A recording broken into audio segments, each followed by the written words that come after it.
Hello, good morning. It's morning for me. Evening, afternoon, whatever time it is where you are. Today we're going to talk about masculine and feminine communication, the difference between the two, and how we can learn to create more harmony in how we communicate. So I'm going to invite on very soon a man that I've been following who works in this area, and we'll have a conversation about this. Here he is now. So if you're going to tune in, or if you're watching this on the replay, then I'd love to hear what came through for you. It's really beautiful to receive the comments or any messages after the lives happen, and share your insights and what you resonated with or what questions you have. It's super beautiful. So in a moment, when Kristen comes on and requests to join, we will begin our conversation. And Christian, if you're having trouble, it's like the top left-hand corner. There we go. Yeah, he's good.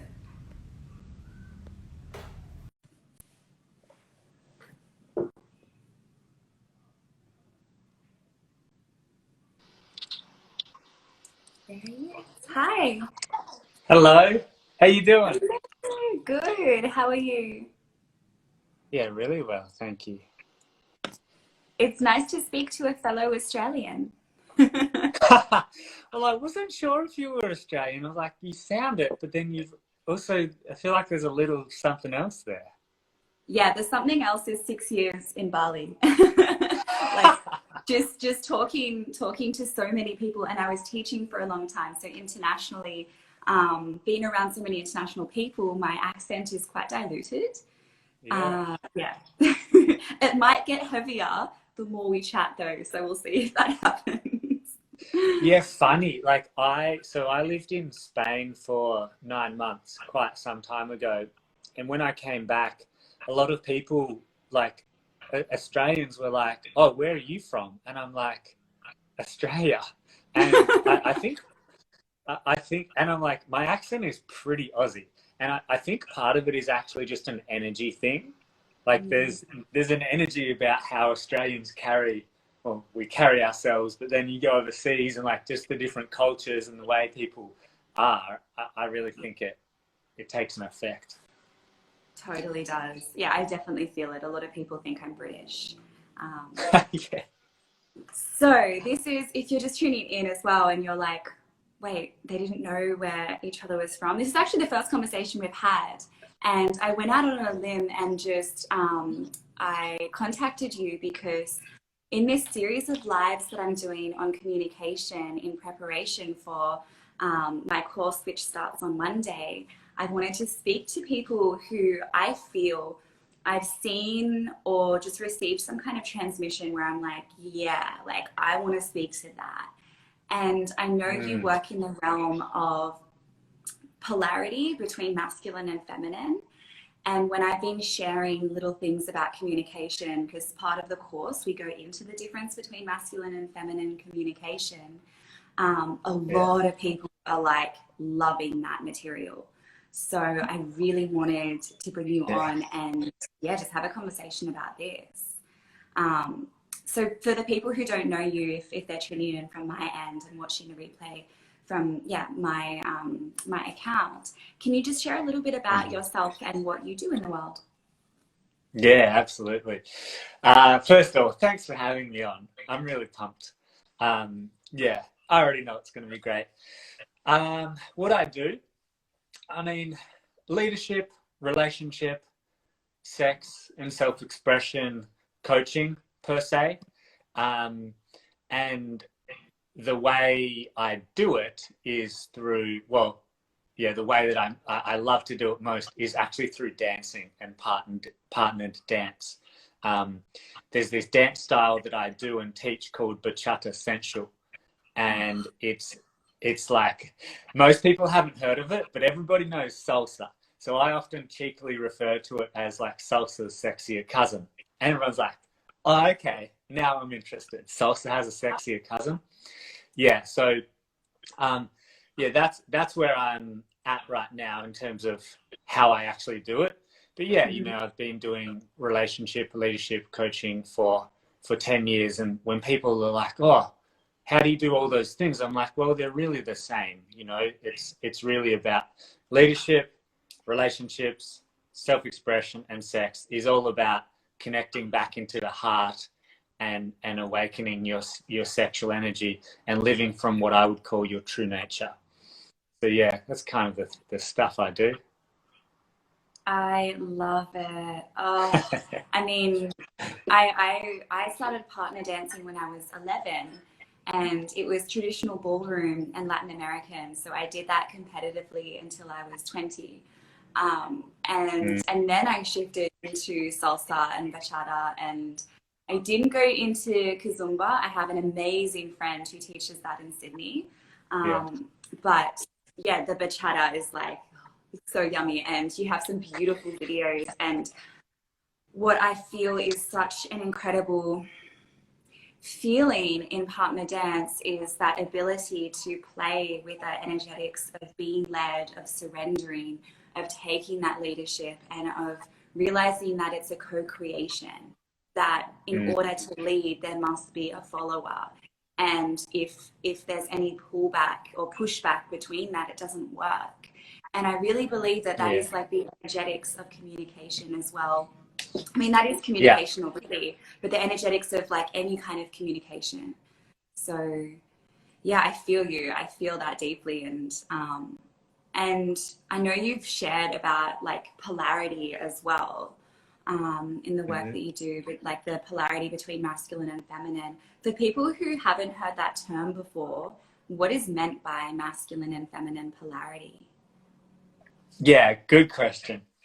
So polarity itself is just two opposite ends of the spectrum, basically, or two poles. Just like we have north and south pole. So masculine and feminine, night and day, fire and water, yin and yang, logic and feeling, heart and mind. So like that's polarity. Two things that sit seemingly at opposite ends of like a spectrum, so to speak, and they can either really work against each other, like and be like in conflict and fighting and feuding, or they can actually work with each other, and that's like that is when like yin and yang, for example, is just this like ever flowing, you know, harmony and dance, um, and working, yeah, working for and with each other. Um, and so, actually, I'll give an example of that in a way people will get it, I think. But yeah, masculine and feminine is also just kind of two labels and two frameworks for me. There's two separate, well, there's two opposite parts of ourselves. So for me, the masculine in all of us is generally goal focused. It's like, you know, like what do we have to do in the future? And usually the goals are around protection, provision, and service. And then and so like the masculine in all of us is very linear, very structured and system oriented. It's like what's the steps we have to do? What are the resources we have to gather? Who's the best for this? Like that type of thinking, which is really valuable. And then the feminine in all of us is being right here, right now, and feeling. Yeah, it's like what do I just feel like doing? Someone who's very feminine oriented will just wake up and just literally be like, what do I feel like doing? And they'll just that if they stayed that way, they would just that would be their whole day. They would go to the beach and be like, oh, now I want to go eat an apple. Oh, now I want to go chat to some friends. Oh, now I want to go have an orgasm, you know, or self pleasure or something. It's just like it's just feeling, feeling, feeling. Um, the feminine is also flow, fluidity, water. I think I also really equate the feminine to the unseen and the mystery. Yeah, which is juicy. You explain that really beautifully. A way that I like to frame it as well, I bring it back to when I'm doing this work with masculine, feminine, to kind of take away the charge that people sometimes might have around the words. I bring it back to the fact that like everything in the physical world, there's duality in it. Like it's just duality, and we can't have hard without that implying already the existence of soft. So when one thing is there in existence, the opposite is true of that. And that's just these energetics of the two poles. And I think something that trips people up is thinking that they're either one or the other. But it's actually very, very rare you'll ever be purely in masculine and only that, at least for a suspended period of time, because it's like they're always dancing, and they're always dancing in different levels according to the context. So my feminine right now is here in, I'm intuitively leading. I didn't write down questions. I'm going with the flow of the conversation. I'm so open to like wherever it goes. And my masculine's here holding the structure, and I'm checking the time, and I know that there's specific things I do want to speak about, and I have focus in how I'm speaking. But it's not just one or the other, even in this moment. And I think that's where people get confused about that. What do you feel around that as well?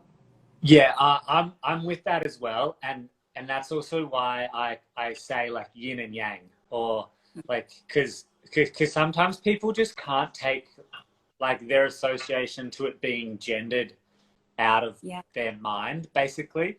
And it's like, it is, like you said, they're always at different levels, and it's really just labels. It's just language that we can use so we can talk about something. But like I said, you could easily use yin and yang or flow and structure, but feminine and masculine works well, because then a lot of things sit underneath that.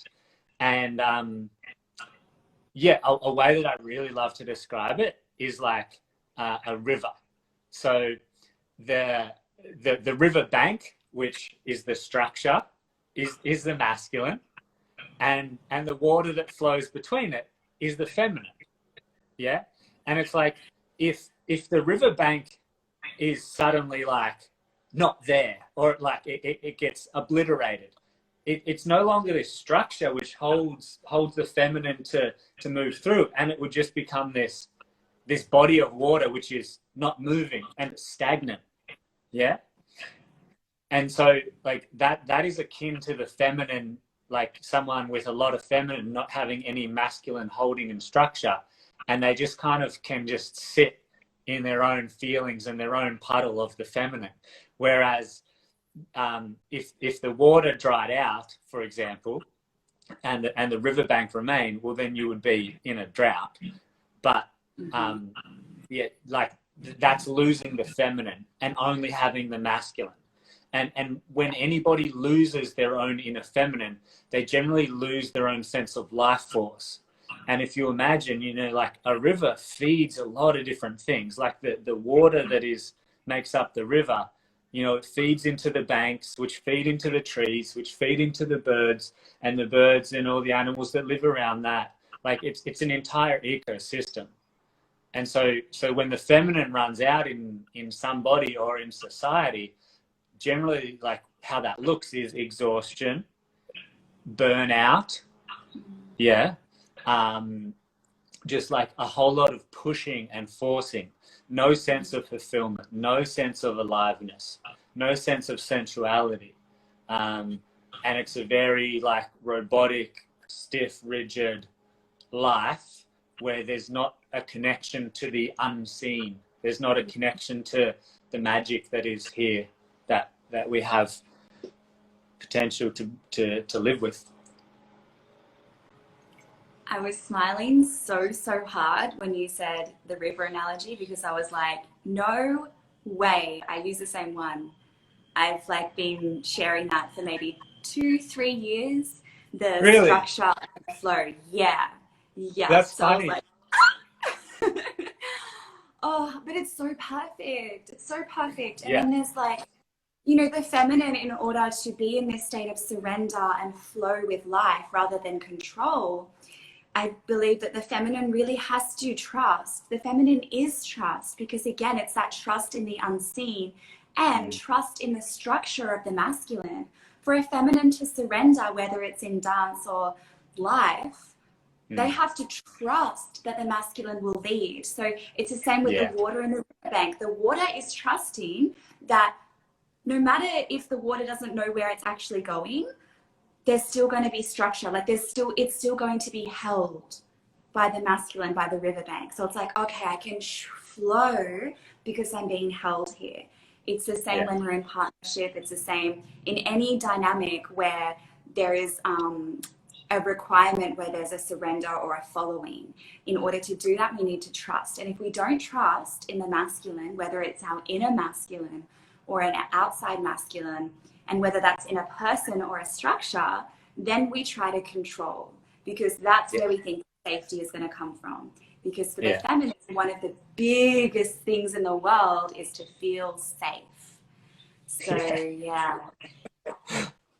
Yeah, I would say that's number one. Yeah.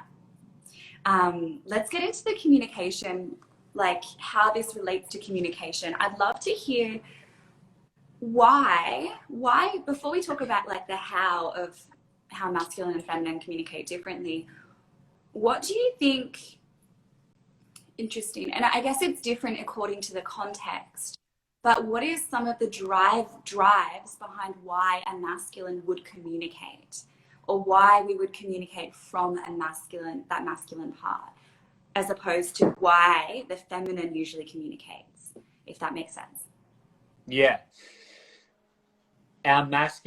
Given that our masculine side of us is focused on a goal, we will communicate when we need an outcome. Like, we're generally communicating for an outcome. So it's like, I will transmit information so you have that, so that our shared outcome or my desired outcome can either be reached or talked about, or we can find a solution. The feminine in all of us just wants to be heard and seen and validated, pretty much. Yeah. That's it. That is it. That's it. Yeah. Yeah. Simple as that at a starting level. Yeah. And we both know, we know those two things. Anyone listening, whether you're a man or a woman or any other form or how you like to identify, it's, you know, the feeling of when you're communicating to express something very specific, or for an outcome, or to solve something, or to offer something, rather than the times when you're just communicating and you just want to be heard, and you just want to connect, and you just want to tell a story about your day.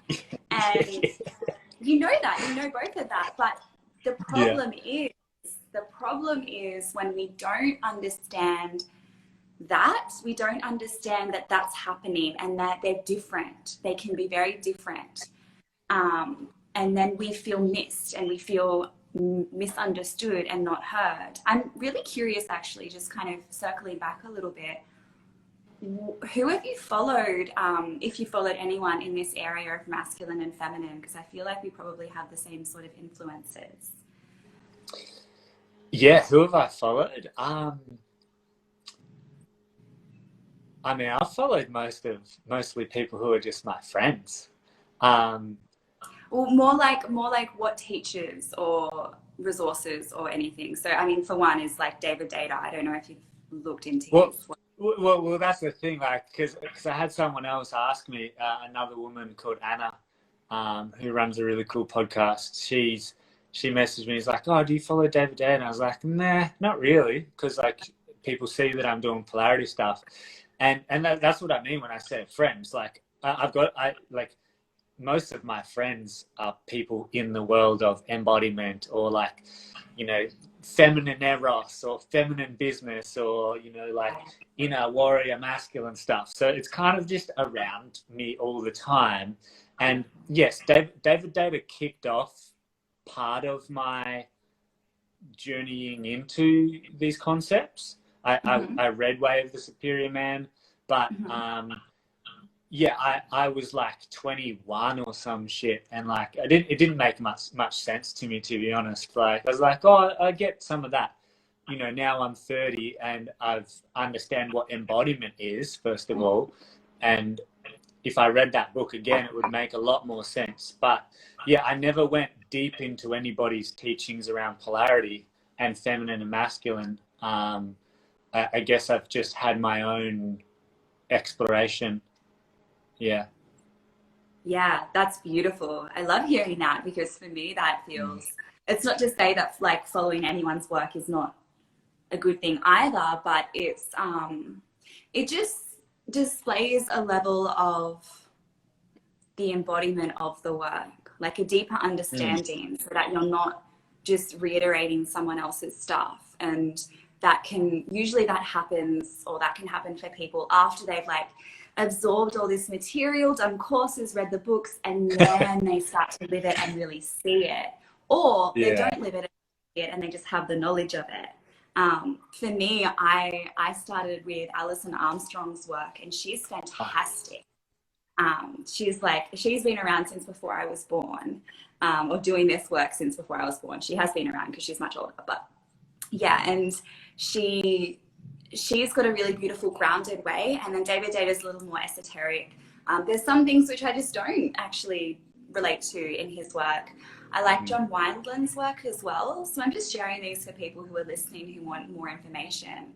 But it wasn't until I was really thrust into the need to embody this in my life, in a personal situation, and then in my relationships when things weren't working. And then it just like changed so much. Even just the understanding of the thing we just spoke about, why the masculine generally communicates, why the feminine generally communicates. Oh, look, your work is phenomenal, Belinda says. Thanks, Belinda. And so interesting. I was trying to think, like, how did I start following you? I have no idea. No idea how I found you. And it was a while ago. It was a few months ago. And I know it wasn't because I was seeking anything. You kind of just like popped into my field. So I love that. And I'm glad I listened to this because this conversation is so yum. And yeah, let's talk a little bit more then about, what do you think the biggest issues are that come up between when the masculine and the feminine, when there is the polarity between one in masculine and one in feminine, when communication is not working, when it's hard, when there's struggle or conflict, like why is that happening? Yeah, really good question. So definitely, like one cause of conflict is when, like, let's say one person, let's say the woman she's in her feminine and the man is in his masculine. If that's where they stay, like if the man stays attached to his masculine agenda and the woman stays attached to her feminine agenda, then that's where they stay. Yeah, it's like I'm communicating a goal. I'm communicating how I just want to be seen and heard and felt. But if there's a higher, I guess, agreement or a higher vision and want that the both of us gets our needs met, and the both of us are here to create harmony and beauty and synergy together, then we can have our two desires and ways of being, but we can come to the table ready to listen to the other person and ultimately still be heard, but potentially also be willing to give up what we want in the name of something higher. Yeah. Because otherwise it stays like, oh, I'm trying to communicate my feelings and you're not hearing, and I'm trying to communicate we need to do X, Y, Z, and you're just in your feelings, and that's not going to get us anywhere. Like that type of communication where two people are not willing to meet. And I really think I think that's what war is. I think war is two sides unwilling to meet each other. Because it's okay to not resonate and be on the same page, but if you don't have the willingness, if you're just both stuck, you got nothing. Yeah. Yeah, it's the willingness to meet that is huge. And then knowing how to meet when it comes to just this like specific masculine feminine conversation is so empowering. You know, I had a conversation yesterday with my partner and um, I was like, I understood where he was coming from with something that he shared or that he did. And it was super beautiful. I was like, oh, I can see that this is you like giving love to me right now by giving me advice about my business. But what it was how it happened, or like what it was, like there was a little bit of hurt that was sparked in me. And there's like so many attributes to effective and emotionally balanced communication, which is why I'm doing like, you know, a whole 6-week course on this. But it was like, first off, I took responsibility for the fact that I felt hurt. I didn't make it that he hurt me. I was like, okay, why did he communicate this? So I asked myself, why is he communicating? Oh, it's from love. He wants to share something. So when I shared with him the hurt that was there, I took responsibility for it. And I also said, I understand that this is what was driving why you shared. And I actually am so grateful for that. I would hope that you continue to do that. This is a little bit of what happened in my experience. And then I just shared that, but I didn't require him to give up his experience in order to understand mine. And I think that's the misunderstanding that happens, that, well, I have to abandon my truth in order to listen to yours. It's like, no, stay in your truth and then receive the others. And then if you connect over that and resonate, amazing, but you don't have to. And actually, if you ever expect that you should always resonate with someone else's truth, then you're probably setting yourself up for disappointment, because people are different people. They're just different human beings. So for us, like, that was a beautiful conversation and we both felt amazing. And he did some things around, you know, me as well. And he said to me, he's like, yeah, wow, I hear that. I hear your hurt. Thank you. And then he just shared a little bit more about why he shared. And that was it. It was like, and it could have been a whole big thing, but, you know, for us, we're in the embodiment of this way to communicate. So it creates harmony when we understand this. Yeah. Nice. What are some other actually, let's talk about the attributes of masculine communications. We talked about why, but what are ways that we can feel in ourselves when we're in our masculine communicating, or feel from others when they're in masculine communication? What does it sound like or look like to you? Yeah, it basically sounds like we need to do this because like hey, we need to leave at, you know, 5 p.m. and like sometimes that's it. Yeah, like I know that. And okay, so it's really important not to assume often that, like, if you give a reason for something that if you don't give a reason for something that your partner, hang on. Okay, basically, like, I've had, you know, girlfriends of the past where I've said, hey, we need to leave at this time, and then we didn't, and then I was mad because I'm like, we needed to leave at this time because I knew it would take us this much time to get there, this much time to find a park, blah, blah, blah, like the next things. And they're like, why didn't you tell me that? And I'm like, well, I told you we need to leave at this time. And so, you know, depending on, you know, the two people, like, you may have a relationship where you're just like, babe, we got to leave it like right on this dot, or this is exactly what we need to do. The next few days we need to focus on this, like, whatever it is. And maybe they'll be like, cool, and they don't need to know anything more. Or maybe you do need to explain more of, like, yeah, because da da da da da. and then they know the importance of Yes. your reasoning in the masculine, Yes. or your own masculine, right? Yeah, so it's generally like communicating that we need to fill in the blank, so that fill in the blank, so that we arrive on time, so that we make enough money, so that we sell enough tickets, so that we have enough downtime, you know, in between our long ass flight overseas, you know, like whatever it is. It's like often a communication of the logistics or the rules of the game, or like the things that need to be in place to get to the end thing. Yes. And what I'm hearing in that as well is like that goal focus. Like when we are goal focused in what we are sharing and even how we are sharing, very direct, just sharing the goal, we're in that masculine. And it's that also there's something that I share as well in that the solution oriented, you know, when I understood this changed the way that I communicated.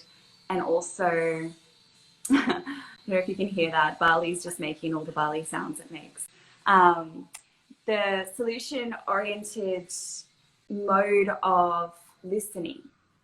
So, and I learned this from Alison Armstrong, and then I learned this like really in my life. And it was like, I speak with this a lot on our women's circles because I share with women a way that they can feel heard in this, because often, again, the feminine just like wants to be seen and heard and understood. And so we just communicate, and sometimes there's just no point at all. Or sometimes we don't even recognize what the point is until the end. And then, and so the masculine's like, what is the point of this? They're like listening really intently for the point. And if there's no point, it can be really difficult to like have the energy to listen to our roundabout ways. Whereas if you're communicating both from your feminine, that can go on for hours. And you can get at the end of the conversation and not even realize what you were speaking about, but you just felt heard and connected and all of that. And that was the fulfillment of the experience. Whereas the masculine comes from fulfillment of like tying the bow up. Where did we get to? What was the solution from here? Like, did we arrive where we wanted to? And so what I offer is when you're in your feminine and you're sharing something, especially from the heart, and you feel like you just want to be heard, and straight after the masculine is like, oh, you should just do this. For a feminine, that hurts. Like that hurts. And then it's like, but why does that hurt? They just gave us a solution. Well, because we didn't feel like there was any sense of being heard in that. So what I generally share is what women can do, or not just women, but anyone in feminine, if they just want to be heard, they could also just share, hey, I'm going to share something. I just want to be heard in this if you want to hold space and listen. That allows the masculine to be like, oh, okay, I don't have to like find out what your point is and solve it. And also just for the feminine to recognize when the masculine is going, I'll just do this. They're not discounting your experience. They're loving you in the way that they know how, which is through solving your problem, because that's what they think that you want. And then generally, once the feminine feels heard, and if the masculine is just like, listening, or just says something like, I hear you, then the masculine can either be like, do you want to receive an offering? I have something to offer. Or the feminine can then feel like they want one, like, hey, do you have anything to help me with this? You know, that's a way to create harmony and like confused dynamic.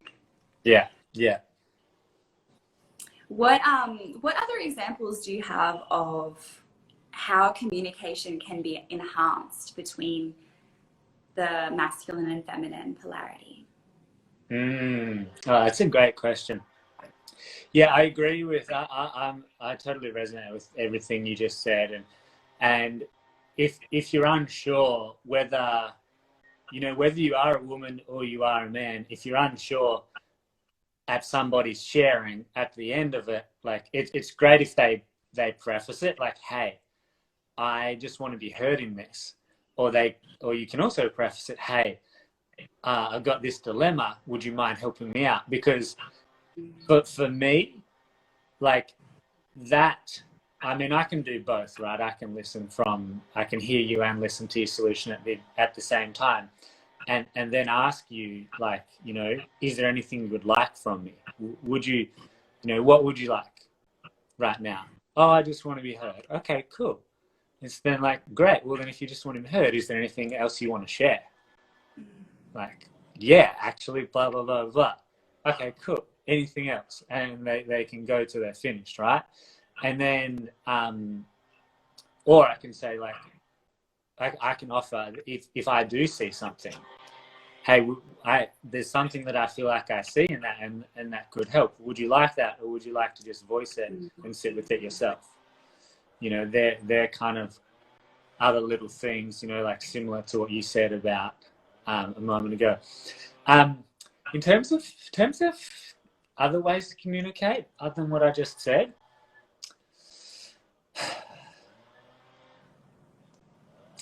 I mean, I think it's, in my experience, now that I'm thinking about it, it's often more like I feel like the feminine has a harder time being heard than kind of the masculine. But then after the masculine has done something, whether it's our own inner masculine or externally, appreciation is like a fucking superfood. Yeah, like appreciation. So, we were talking about just then, kind of prefacing things or sharing something in the moment, like, hey, I just need you to listen to this. Yeah, so that's kind of before. But for me, one thing I know for sure with the masculine is that, when they've done something, whether you requested it, asked for it, or they just went out of their way and like, hey, babe, like I did this thing because I knew you needed that to be done and you don't have enough time today, like whatever it is, right? Like appreciation is like, just pumps us up to so many levels. But importantly, appreciating both the doing, but also the being. Because if we do go into speaking about men and women, men don't get praised much as boys, we don't get praised much for like our heart, for our being. We get rated on our performance. And I've worked with literally thousands of teenage boys in schools, and it's like, how did we do in sport? How did we do in academics? And we get that. Of course, women and girls are subject to the same, but there is a little bit of difference that I've seen. And so, yeah, like just seeing a man for his heart, for his brilliance, for his quirkiness, for his vision is like, that is like the best stuff you want to put on the garden. Oof, I love that. That's, when I hear that, there's like a part of me inside that's like, yes. Because I'm like, I realize how much I'm grateful, and I share my gratitude for my partner. And even now, because we had a period where we were separate for a few months and then came back together. So it's like, oh my gosh. And yeah, it's a little thing like sharing with him, like, thank you so much for listening so deeply to me. Or thank you so much for showing up. Or like, like tiny little things. Thank you for just being such a wonderful human. I'm so grateful for you in my life. And like randomly throughout the day as well, because we have these feelings. These feelings come in and out, and sometimes as feminines, because the feeling comes in and then it comes out and it's replaced with another one in a split second, it can be hard for us to move with that. It's like we have to catch that. And as feminine, I think it's really important to learn how to do that. And that's through our masculine discipline or our masculine focus, so that we can focus on one of those feelings, which is super beautiful, and express it. So if you're feeling gratitude or love, even right now as you're listening to this, for a masculine in your life, like quickly jot down or quickly text them out of nowhere and just share with them that. And it's, I mean, I don't know, I'm taking it from the fact of how I love surprises and I love like random little messages throughout the day. So I love doing that for my partner, just like a little voice note where I'm like, you're amazing, and that's it. Yeah. Yeah, I love that. I echo that as well. Like the random, the for no reason text message. And to me, well, for me, the more specific you are, the more it's received. Yeah. And I really do, I really believe that men respond extremely well to I appreciate, like that, like even, and yeah, it's like, to me, I would say be specific and be powerful with it. Like not just thanks. Oh, thanks, babe. But like actually, babe, I appreciate you so much when da da da da da. Or it's either like when you do this, or like I appreciate your heart and I appreciate how much love there is. And I just want to let you know that. Stuff like that. Shit. You do that like once a day. Yeah. You'll see how much that comes back to you. And it does come back to you because we're feeding each other. We're feeding each other, not transactional. It's that nourishment when you want to feed like who you love. And it really does. When you just said those words, I appreciate, I was thinking like, whoa, that's true, because they're the words that he uses specifically when he's grateful for me. So rather than him saying, oh, I'm really grateful for this, he's sometimes like that, like, oh, I'm so grateful. But a lot of the time he's like, I appreciate your playfulness so much. And I'm like, and it's the words he's giving are generally probably the words he likes to receive, because that's how he's expressing and feeling it. So yeah, incredible that you offer that as well. Thank you. Welcome. I appreciate that. See, honestly, even that was like, oh yeah, cool. Yes. So good. It's so good. Oh, this conversation. We could just go for hours and hours and hours. But I do want to like start to wrap it up. And anyone who's on now, if you have questions for me or Christian and you want to hear from us live, then you can put it in the comments now as we're taking our last few moments. Otherwise, you can also reach out to us separately. So I know there's a few people here who are from my channel.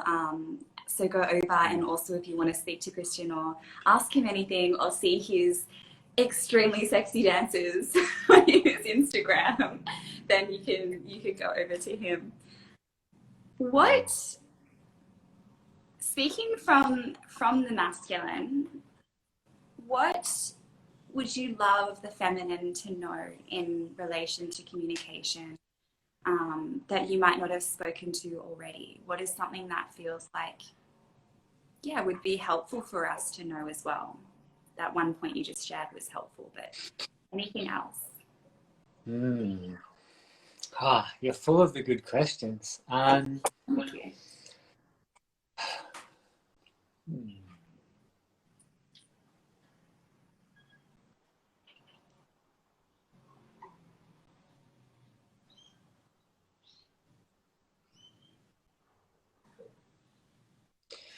Well, what's with me right now is like, there's a lot of men who don't have the capacity to actually feel themselves. And women actually have a very unique, woman only, in my opinion, ability to invite a man into his heart. Because that's a realm which a lot of you live in far more than men do, just because of how we've been conditioned. And so part of it is like,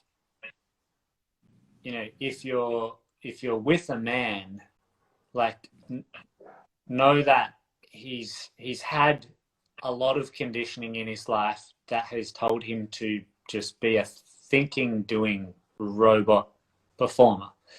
That's the truth of our conditioning. And so you need to have patience.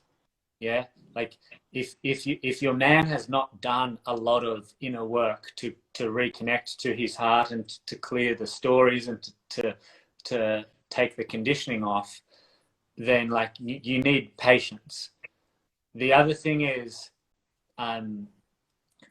like learn to start just seeing his intentions through his actions, because there'll be times when his intentions, like I said, I've worked with hundreds of men and thousands of teenage boys, and I've quite honestly never seen a male who doesn't have a beautiful heart when they're given the safe space.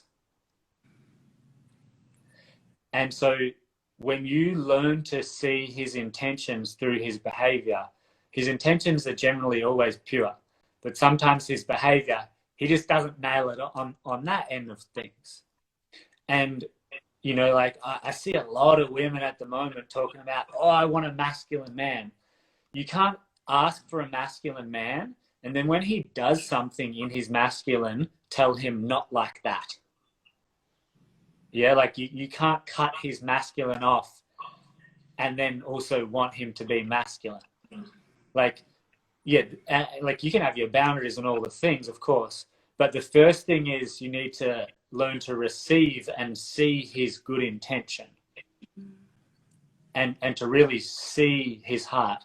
And if if his action or his decision or his behavior, it didn't land, you know, you have an opportunity to not criticize, but you have an opportunity to say to him, like, hey babe, like, I thank you so much for that, and what would make me feel really great and how I would love to receive in the next time you do that for me is like this.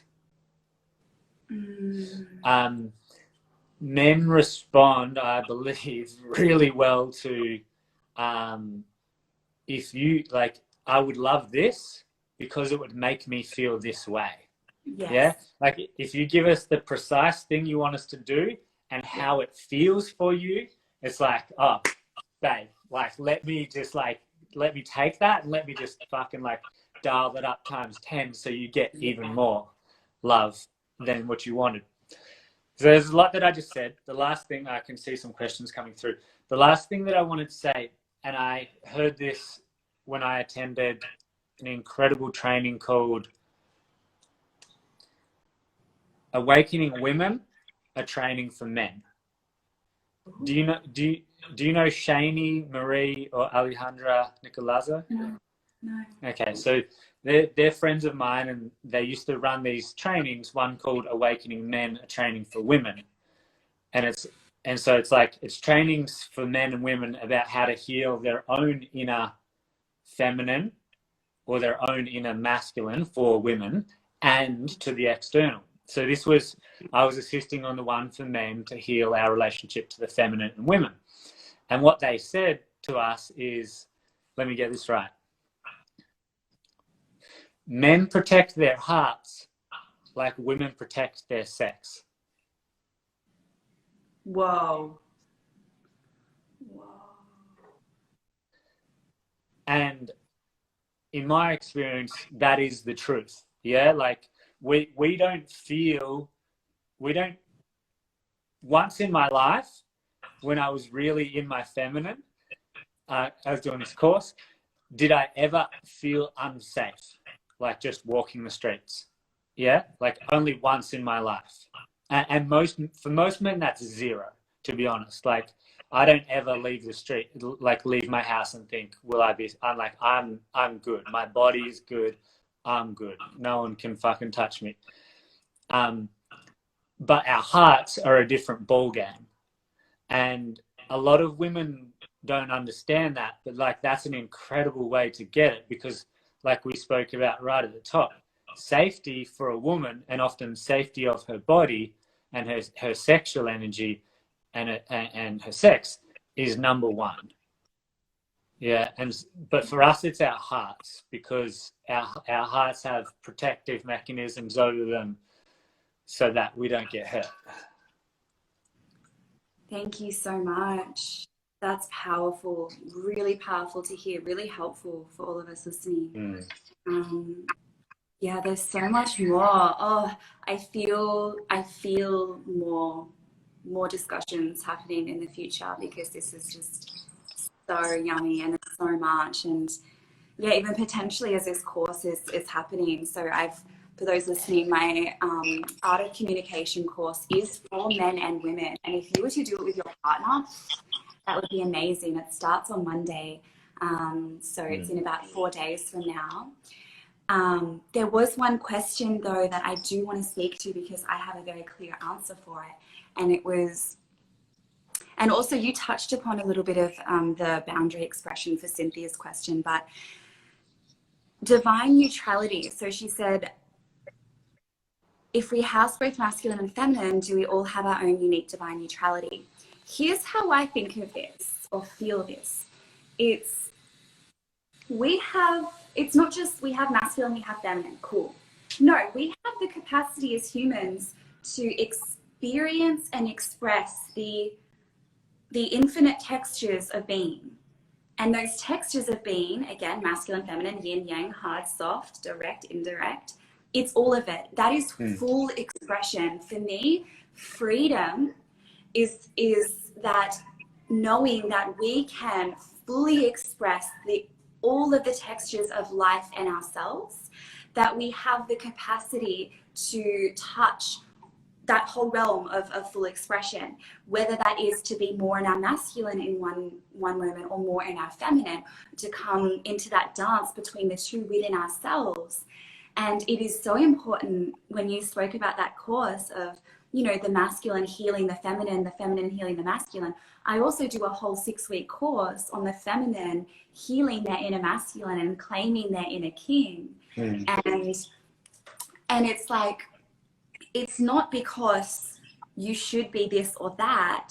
Divine neutrality is maybe not the concept I would speak to, but I would just speak to the fact that when you are able to recognize and understand and embody all textures, masculine, feminine, and everything in between that is true empowerment, because you can harness, or you know that you can harness the healthy expressions of all of them. So in any moment where you are required to have more structure, more focus, more presence, more spontaneity, you know that is expressed within you, and you can freely express that. That is what I feel the gift out of this work. Because for me and my masculine, like, it is super, super integrated and super strongly connected. And I use my masculine, my inner king comes out throughout the day, just like my feminine does. So I don't believe we should ever strive for one, the other, or neutrality. We should strive for just understanding the capacity and trusting in our capacity to express all of it. That's where I'm coming from, but I'd love to hear what you think. Yeah, I love that. And I liken, like, when we are connected in our feminine and masculine and all the nuances to it, it's kind of like the difference between trying to paint a masterpiece with just black and white versus trying to paint a masterpiece and you've got every color, you've literally got every color on your palette, how, when, and why to use it. You've got so much more nuance, so much more depth, so much more creative capacity when you're connected to all the strands and flavors and expressions of the feminine and the masculine. And so, I really like a lot of what you said just then, but one thing that I feel a lot of people get into is like, well, now I'm in my masculine, and so that means I leave my feminine behind. Or now I'm in my feminine, so my masculine, takes the day off or something. It's like, you don't, that's your choice if you wish, but you don't have to, right? Like, when you, and especially for a lot of, I imagine you've got a lot of women as followers, that potentially based on you, I would guess that they're very feminine essenced women. And they, like, I've seen a lot of women feel like, oh, when I go into my masculine, it's so boring, and it's so like, I don't like the discipline of it, or I don't like just doing things. I feel like I lose my radiance. It's like, well, you don't have to. That's only your association to it.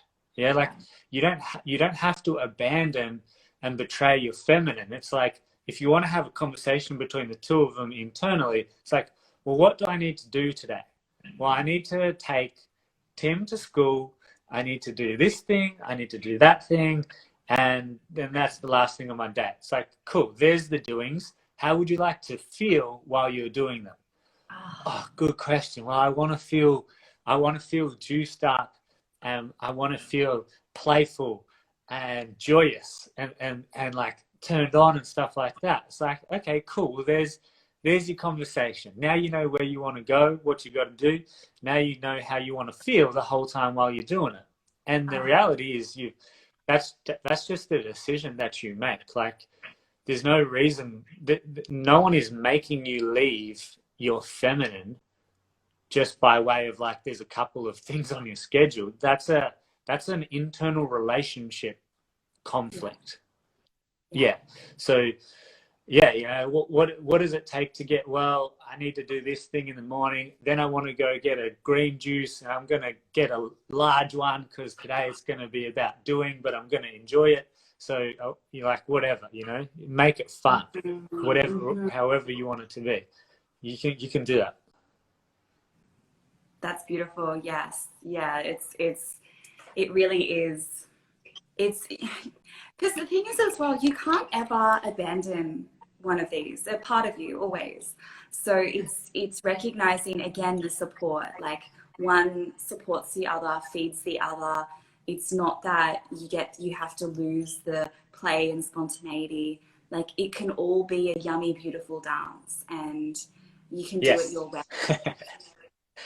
Yeah. Oh, okay. I'm so impressed with my masculine structure in creating this 1 hour time frame and us doing this really well. So good. Yeah, me too. And I'm really so grateful. I'm so happy that I just listened to that part of me that was like, talk to him. I know he's got some juice in there, because this has been one of the most enjoyable lives. Especially because it's been in a specific area that we haven't spoken as much on so far in this series of lives I've been doing. So I'm so grateful for you sharing your time and your wisdom. And for anyone who wants to find out more about what you do you have anything running for people, or where are you based in the world in your work? Yeah, thanks for asking. I am based. I gotta say, I love your tattoos, by the way. Thank you. Yeah, they feel like you. Thank you. Everyone has been saying that. They're new this year, so yeah. Yeah, nice. I live on the Gold Coast in Queensland, Australia. At the moment, I have in-person offerings and I have online offerings. So online, I work one-to-one with both men and women in relationship, sex and self-expression and embodiment, and sensuality. And then in person, offering the most juicy stuff ever. So I run what's called embodied leadership training and embodied polarity training. And now both of those things, we use partner dance, or Latin partner dance, to have what is honestly the most palpable, unquestionable knowing of your feminine and masculine. And so like these ideas, you know, we've spoken about them and we have really good understandings of them because we are embodied in them. But for so many people, ideas of feminine and masculine do stay out here in the idea stratosphere. And so partner dance is unquestionable. Like, if you and I were dancing, like, I would feel the exact moment when you don't trust me. And I would feel you know, the exact moment when you're off balance, and I know exactly what to do, which is give you some time and hold you more. And you would feel if I didn't feel safe to you, and you would know how to create safety for yourself as the follower. And so partner dance and the way we use it in our trainings is just I actually don't know anybody in the world who does it. So if you're in Australia, come do it, because our next one is May 23rd. But if you're not, I'm piloting an online program for couples. You don't have to be in a relationship, but you'll need a partner to do to do it online with me. Oh, that sounds amazing. I want to do it. I want to do it. Cool. Yeah. Yeah, and I can attest to the partner dancing. Like, you know, I started this when I was 11, and that's when I started to learn how to unravel growing up in Australia in a small country town with just a dad and a brother. I learned to be severely masculine as a kid. It wasn't until I started ballroom dance that I was like, oh, I can be led. I don't have to try to lead as well and be so fiercely independent like my dad and brother were. And it was a huge like moment for me. It was a little seed planted. So this work is the embodiment. It's beautiful. Yes. Where did you grow up? In Nowra, in the south coast, about 3 hours south of Sydney. Oh, I'm from Albury Wodonga. Oh my gosh, Aubrey! I've been there. I visited there. It's very dry. It was very dry when I went anyway. Yeah, it is. It's very dry. Yeah. I'm from a very wet part of Australia. It's very green. Yeah. When you're like, you know, you're from country Australia, and now that's real funny, because like I'm from country Australia as well, and now I'm doing Latin partner dancing for relationship purposes. That's cool. crazy. I love it. So cool. Yeah. All right. Thank you so much Thank again. you. I'm going to post this replay for everyone who joined in late. And yeah, so grateful for the engagement, beautiful comments here, and the amazing discussion, Christian. I'm so grateful. Thank you. Thank you. It's been awesome. Peace out, everybody.